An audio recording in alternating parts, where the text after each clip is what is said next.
Hello, ഇന്ന് ഞാനിവിടെ കാണിക്കാൻ പോകുന്നത് ഒരു ബീഫ് കരളിൻ്റെ റെസിപ്പിയാണ് കേട്ടോ.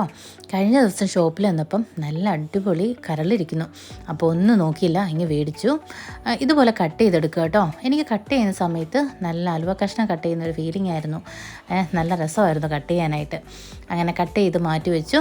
പിന്നെ കഴുകിയെടുത്തിട്ട് കുറേ നേരം വെള്ളം പോകാനായിട്ട് മാറ്റി വെക്കുക. അതിൻ്റെ കൂടെ രക്തമയം ഉണ്ടല്ലോ, അത് കുറേ നേരം ഇരുന്നെങ്കിൽ അത് പോകത്തുള്ളൂ കേട്ടോ.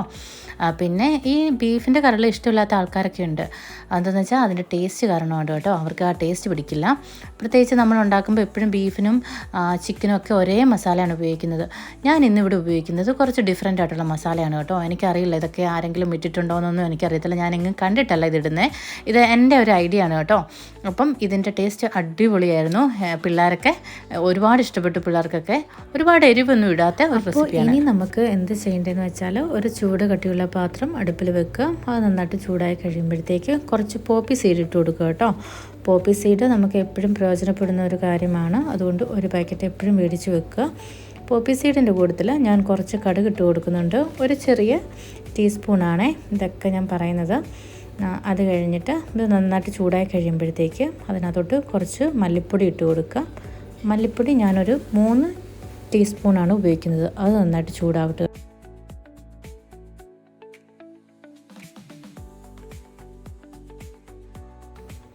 പിന്നെ എൻ്റെ കൂടെ ഒരാളും കൂടെ ഉണ്ടായിരുന്നു കേട്ടോ കുക്കിങ്ങിന്. അതാണ് ആ ചെയർ അവിടെ കിടക്കുന്നത് കാണുന്നത്. കുഞ്ഞിപ്പെണ്ണ് ആ ചെയറോട് ഇട്ടിട്ട് എങ്ങോട്ടോ പോയി കേട്ടോ. ഞാൻ ശ്രദ്ധിച്ചില്ല ആ ചെയർ അവിടെ കിടക്കുന്നതായിട്ട്. ഇപ്പം വീഡിയോയിലാണ് ഞാൻ ശ്രദ്ധിക്കുന്നത് കേട്ടോ, അങ്ങനെ ചെയറോടെ ഉണ്ടായിരുന്നെന്ന്. ഇനി നമുക്ക് അവിടെ മഞ്ഞൾപ്പൊടി ഇട്ട് കൊടുക്കാം. മഞ്ഞൾപ്പൊടി ഇടുന്നതിൻ്റെ കൂട്ടത്തിൽ തന്നെ കുറച്ച് ഉലുവാപ്പൊടിയാണ് ഞാൻ ഇടുന്നത്. അതെല്ലാം ചൂടാവട്ടെ കേട്ടോ.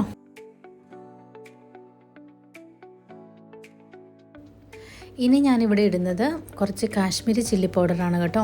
എന്തെന്ന് വെച്ചാൽ ഞാൻ ഒരുപാട് എരിവുള്ള മുളക് പൊടി ഇടുന്നില്ല. അപ്പം ഒരുപാട് കളറൊന്നും നമുക്ക് കിട്ടത്തില്ല കേട്ടോ.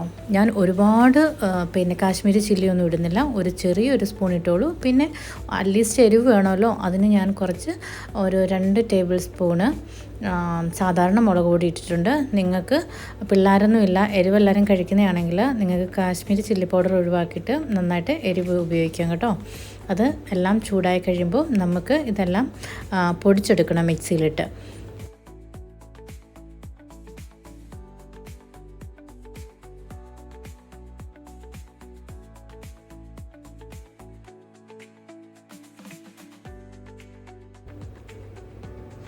ഇനി നമുക്ക് കുറച്ച് ഉള്ളി നമുക്ക് അരിഞ്ഞ് മാറ്റി വെക്കാം കേട്ടോ. അത് കഴിഞ്ഞിട്ട് നമ്മുടെ പച്ചമുളക്, ഇഞ്ചി, വെളുത്തുള്ളി അതവിടെ ഇരിക്കട്ടെ. നമ്മുടെ പൊടിച്ചു വെച്ച മസാല ഉണ്ടല്ലോ, അത് ഈ കരളിനകത്തോട്ട് തട്ടുക. എന്നിട്ട് മിക്സ് ചെയ്ത് അങ്ങ് മാറ്റി വെക്കുക. എത്രത്തോളം വെക്കാമോ അത്രത്തോളം നല്ലതാണ് കേട്ടോ. ഞാൻ ഒരുപാട് നേരമൊന്നും വെച്ചില്ല, എനിക്ക് അതിന് സമയം കിട്ടിയില്ല. അപ്പം ഇനി എന്താ ചെയ്യാൻ പോകുന്നതെന്ന് വെച്ചാൽ കട്ടിയുള്ളൊരു പാത്രം അടുപ്പ് വെക്കുക. എനിക്ക് ചട്ടി ഭയങ്കര ഇഷ്ടമാണ്, അതുകൊണ്ടാണ് ഞാൻ ചട്ടി എപ്പോഴും ഉപയോഗിക്കുന്നത് കേട്ടോ. നിങ്ങൾക്ക് കടുക്, കറിവേപ്പില ഒക്കെ ഇടാം. എൻ്റെ കയ്യിൽ കറിവേപ്പില ഇല്ലായിരുന്നു, അതുകൊണ്ടാണ് ഞാൻ ഇടാത്തത്. പിന്നെ കടുക് ഞാൻ ഓൾറെഡി പൊടിച്ചിട്ടുണ്ടല്ലോ, അതുകൊണ്ടാണ് കടുക് ആദ്യം ഇടാഞ്ഞത്. അത് കഴിഞ്ഞിട്ട് നമുക്കിനി എന്താ ചെയ്യുന്നതെന്ന് വെച്ചാൽ സെയിം ജാർ ഉപയോഗിക്കുക. നമ്മുടെ പച്ചമുളക്, ഇഞ്ചി, വെളുത്തുള്ളി ക്രഷ് ചെയ്തെടുക്കുക.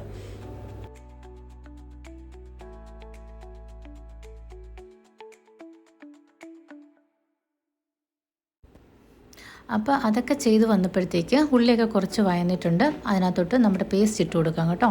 ഈ പേസ്റ്റ് നന്നായിട്ട് പച്ചമണം പോകുന്നത് വരെ നമുക്ക് വഴറ്റി കൊടുക്കണം.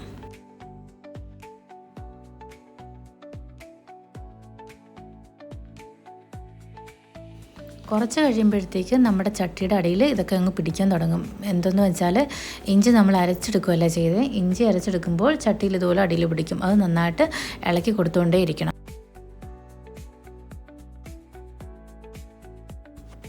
ഇനി നമുക്ക് കുറച്ച് ഗരം മസാല ഇതിനകത്തോട്ട് ഇട്ട് കൊടുക്കാം.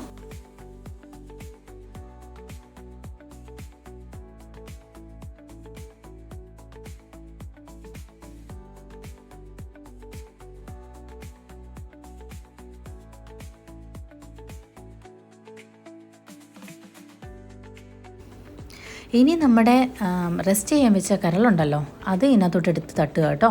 മസാലയൊക്കെ ഏകദേശം ആയിട്ടുണ്ട്. അത് മതി. പിന്നെ ഇതിനകത്തോട്ട് ഒട്ടും ഞാൻ വെള്ളം ഒഴിക്കുന്നില്ല കേട്ടോ. എന്തെന്ന് വെച്ചാൽ ഇതിനകത്തുനിന്ന് വെള്ളം ഇറങ്ങും. പിന്നെ മസാല ഓൾറെഡി പുരട്ടി വെച്ചേക്കുന്നതുകൊണ്ട് അടിയിൽ പെട്ടെന്ന് പിടിക്കാൻ ചാൻസ് ഉണ്ട്. അതുകൊണ്ട് ഇളക്കി കൊടുത്തുകൊണ്ടേ ഇരിക്കുക കുറേ നേരം. വെള്ളം വരുന്നത് ചെറുതായിട്ട് വെള്ളം വരുന്നത് വരെ. അത് കഴിഞ്ഞിട്ട് അടച്ചു വെച്ച് നമുക്ക് വേവിക്കാം.